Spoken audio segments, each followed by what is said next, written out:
Es junio de 1857. Una feroz tormenta azota la bahía Gwichen, en Australia, y destroza un barco holandés de 800 toneladas. Parte de la tripulación intenta escapar en un bote pequeño, pero solo 9 de los 25 hombres a bordo sobreviven. Ahora, muchos años después, los investigadores creen que han encontrado este naufragio perdido desde hace tiempo, del periodo de la fiebre del oro. Sí, este barco está vinculado a uno de los capítulos más dramáticos y cruciales de la historia de Australia. Estamos hablando del naufragio del Cunning William de Tweed, un barco construido allá por 1840. El descubrimiento de esta histórica nave es un gran acontecimiento, ya que ahora se considera un verdadero tesoro en el mundo de la arqueología subacuática de Australia. Déjame contarte por qué. Hacia mediados del siglo XIX, los barcos holandeses transportaban no solo mercancías, sino también personas de Asia que esperaban comenzar una nueva vida en Australia.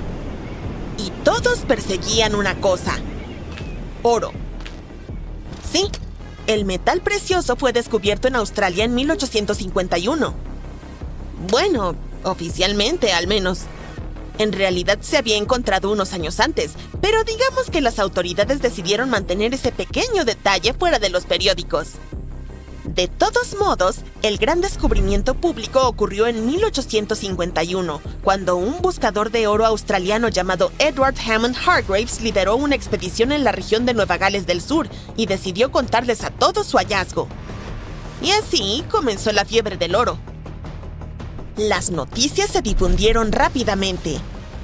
Entonces, la gente comenzó a llegar de todas partes: Gran Bretaña, Irlanda, Alemania, los Países Bajos y también de China.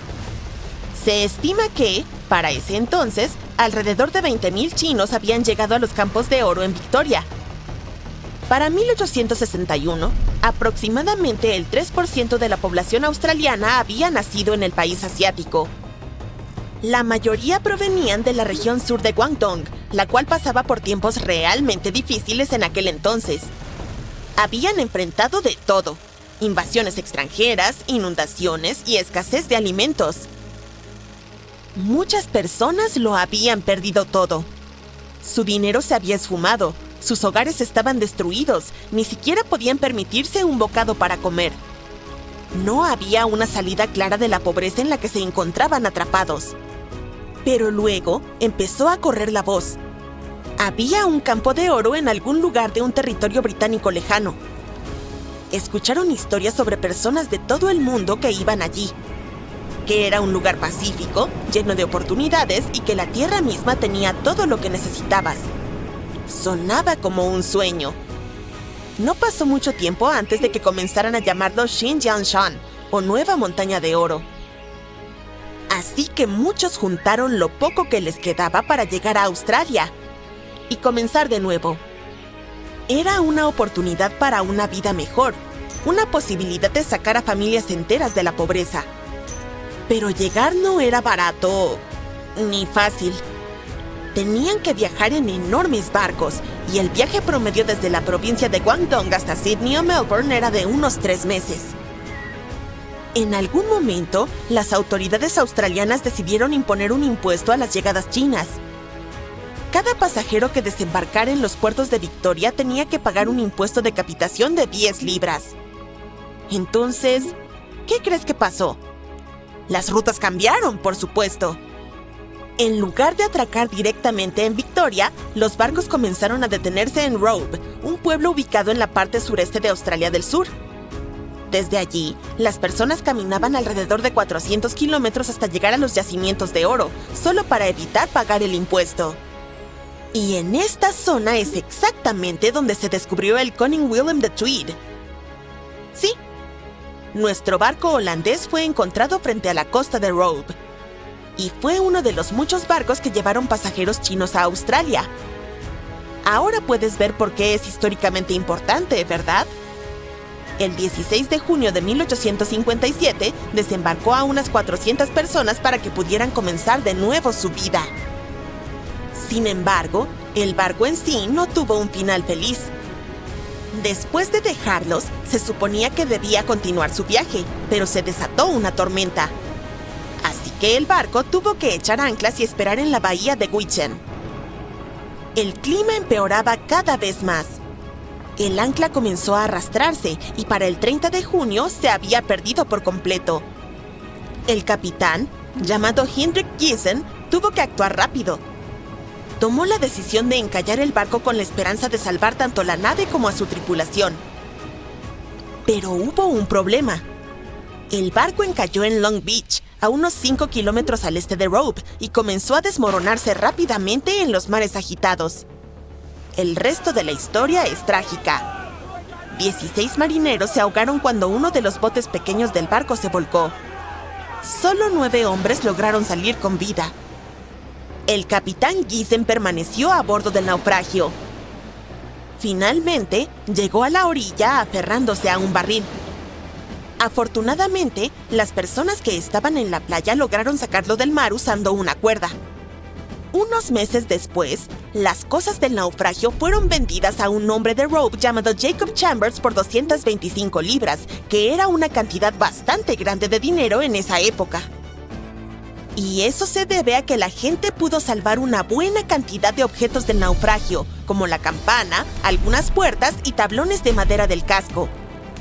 Esas puertas y algunos de los maderos se utilizaron más tarde para construir el Caledonian Inn, un histórico hotel de piedra de 2 pisos que se levantó en 1859. En cuanto a la campana, se dice que fue utilizada en la escuela primaria Robe durante más de 100 años. Pero los investigadores no están tan seguros de esa parte. Lo que sí sabemos es que la mayoría de los restos del barco todavía estaban desaparecidos, hasta ahora. Después de 3 años de arduo trabajo, un equipo afiliado al Museo Marítimo Nacional de Australia cree que finalmente han encontrado el Cunning William de Tweed. El proyecto comenzó en abril de 2022 y su objetivo principal ha sido buscar, localizar y llevar a cabo un estudio arqueológico de los restos del naufragio. Para ello, utilizaron principalmente 2 herramientas: detectores de metales subacuáticos y un magnetómetro marino, un dispositivo que detecta cambios en el campo magnético del fondo marino.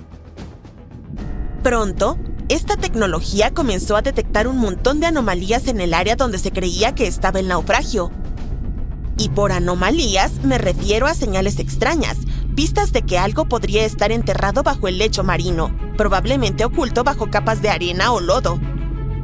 Creen que esas señales provenían de las partes de hierro del cabrestante de la embarcación, que es un gran torno situado en la parte frontal del barco, utilizado para levantar las anclas. Algunas de esas piezas sobresalían ligeramente del lecho marino, junto con un marco de hierro parcialmente expuesto.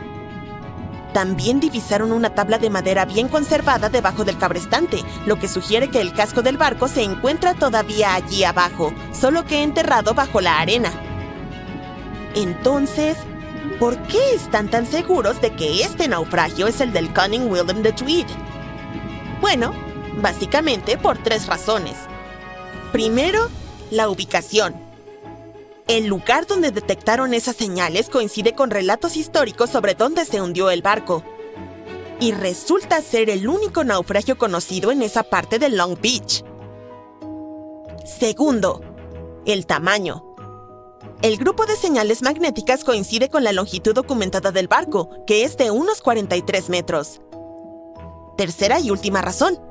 Encontraron piezas de cerámica china del siglo XIX en la playa que se encuentra junto al sitio. Cuando unes todos esos hechos, gritan "Cunning William de Tweed". Por eso, el equipo está tan seguro de que finalmente han descubierto este barco histórico.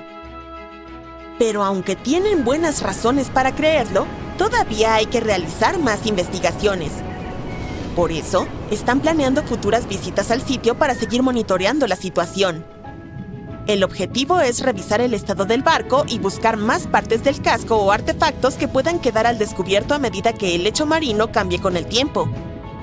Esperemos que tengan suerte la próxima vez. Tantos asteroides pasan por nuestro sistema solar y ni siquiera sabemos de ellos. Esos son fragmentos rocosos de material que quedaron de la época en que se estaba formando nuestro sistema hace aproximadamente 4,6 mil millones de años. Se mueven alrededor del Sol, pero no de la misma manera que los planetas. Hablamos de verdaderos rebeldes que prefieren seguir caminos muy extraños. Además, giran de maneras distintas mientras viajan entre planetas y otros objetos espaciales. Y gran parte de ellos provienen del cinturón de asteroides principal que se encuentra entre Júpiter y Marte. La mayoría se quedan allí, pero Júpiter tiene una gravedad bastante fuerte, por lo que puede empujar algunas de esas rocas voladoras en diferentes direcciones, incluso hacia nosotros. A veces son redondos y en ocasiones tienen formas extrañas, con hoyos y huecos por todo el impacto con otras rocas espaciales. Según lo que sabemos hasta ahora, hay más de 1 millón de ellos en el cinturón de asteroides principal, y todo va bien hasta que alguno se dirige hacia nosotros. La NASA los vigila, así que sabemos que todo está bien, al menos por ahora. Pero no siempre fue así con nuestro querido planeta hogar. Si la Tierra pudiera hablar, probablemente compartiría muchas historias locas sobre asteroides. Nos referimos a esas rocas espaciales que dejaron cráteres de impacto que llamamos domos. Tienen una forma particular con un centro elevado, similar a cuando arrojas una piedra en un estanque y ves un poco de agua salpicando hacia arriba. Pero nunca podremos aprender sobre muchos otros. Ya sé que este centro elevado parece algo que deberías notar de inmediato, especialmente si un asteroide que una vez se estrelló contra la superficie era grande. Pero estamos hablando de millones y millones de años de erosión. Así que el viento, el agua e incluso la gravedad hacen lo que mejor saben hacer y borran las huellas. Desgastan las cúpulas de impacto, y algunos sitios incluso terminan ocultos bajo capas de roca y tierra, o desaparecen para siempre porque las placas tectónicas de la Tierra siguen moviéndose. Mira la Luna, también ha experimentado muchas colisiones. Pero allá no hay océano ni placas tectónicas moviéndose, ni siquiera viento que, lentamente, a lo largo de millones de años, borre los cráteres de su superficie. Básicamente toda su historia está escrita en su superficie. Pero la Tierra tiene sus propias fuerzas que pueden borrar lugares como el cráter de Vredefort y el cráter de Chicxulub. Ya sabes, el famoso incidente que acabó con los dinosaurios. Por suerte, los científicos tienen nuevos métodos para encontrar cráteres antiguos. A menudo se centran en el desorden que causaron los impactos, lo que significa los materiales que arrojaron. Y el continente australiano es especialmente interesante, ya que hablamos de un campo de juegos para los impactos de asteroides. Con eso me refiero al antiguo supercontinente Gondwana, que dominaba el sur hace cientos de millones de años. Los expertos conocen alrededor de 38 impactos. Además, especulan sobre otros 43 más. Algunas estructuras son relativamente pequeñas, mientras que otras son grandes y están ocultas. Y recientemente un científico llamado Tony Yates descubrió extraños patrones magnéticos subterráneos en Nueva Gales del Sur, Australia. ¡Yay! Nuevas pistas de un impacto de asteroide gigante. Y cuando digo gigante, lo digo en serio. Es una estructura de 520 kilómetros de diámetro. Este podría ser el sitio del impacto más grande jamás encontrado. Este lugar se llama estructura de Denilikin. Sus patrones magnéticos muestran ondulaciones características alrededor del centro, como cuando una roca golpea el agua. También hay fracturas que se extienden hacia afuera desde el centro, y parece que las rocas del interior de la Tierra terminaron empujadas hacia estas fracturas. Esa es una historia típica de los grandes impactos de asteroides. Esta estructura probablemente estaba ubicada en el este de Gondwana hace cientos de millones de años, mucho antes de que se dividiera en varios continentes, incluyendo Australia. Por el momento, todo lo que sabemos sobre este cráter es lo que vemos en la superficie. Para obtener más información sobre esta colisión y obtener alguna prueba, tendremos que perforar el suelo. Un asteroide de este tamaño definitivamente no es una broma. Podría haber causado una era de hielo masiva y tal vez incluso haber aniquilado alrededor del 85% de las especies, incluso más que el asteroide que acabó con los dinosaurios. En 4.500 millones de años, que es el tiempo que nuestro planeta ha existido, ha sido golpeado por cientos de grandes asteroides. Pero eso no significa que cada roca espacial que entra en nuestra atmósfera realmente llegue hasta el suelo. La mayoría de las que logran pasar la atmósfera son relativamente pequeñas, por ejemplo, de 1 metro de diámetro. Eso es bueno para nosotros porque cualquier roca espacial de menos de 25 metros de diámetro probablemente no logrará atravesar la atmósfera de nuestro planeta. Como estas rocas espaciales se acercan a nosotros muy rápido, calientan los gases en la atmósfera, los cuales las queman. Por cierto, una vez que los intrusos cósmicos entran en nuestra atmósfera, se convierten en meteoros, y en la mayoría de los casos no causan mucho daño, si es que causan alguno al caer. Pero solíamos tener cosas mucho más grandes volando alrededor y estrellándose contra la Tierra. Al menos 190 de ellos han dejado cicatrices que aún se pueden ver. Una de las realmente grandes está en Sudáfrica. El cráter de Vredefort tiene 160 kilómetros de ancho. Es en realidad el más grande, o al menos eso es lo que los científicos piensan en este momento, porque todavía necesitan verificar la mayor cantidad de detalles posibles sobre este nuevo cráter en Australia. Este en Sudáfrica se formó hace alrededor de 2.000 millones de años y es probable que el asteroide que lo creó fuera más grande que el que eliminó a los dinosaurios. Y cuando un asteroide es más grande de 1 kilómetro, puede tener efectos realmente significativos en todo el mundo. Este impacto fue tan fuerte que pudo haber causado incendios en todas partes y lanzado una gran cantidad de polvo al aire. Y cuando tienes tanto polvo en la atmósfera, el clima del planeta puede cambiar durante meses o incluso años. Luego también tenemos el asteroide más famoso que hizo un agujero gigante que hoy llamamos cráter de Chicxulub, el cual tiene 180 kilómetros de ancho. ¿Conoces la historia? Se estrelló contra nuestro planeta hace 66 millones de años, cuando los pobres dinosaurios andaban por ahí buscando comida, enamorándose, en fin, haciendo lo suyo. El impacto en sí no los eliminó de inmediato. Arrojó muchos escombros al espacio y cuando cayeron de nuevo a la Tierra se produjeron incendios por todas partes. El golpe también produjo una gran nube de polvo que cubrió el planeta durante años.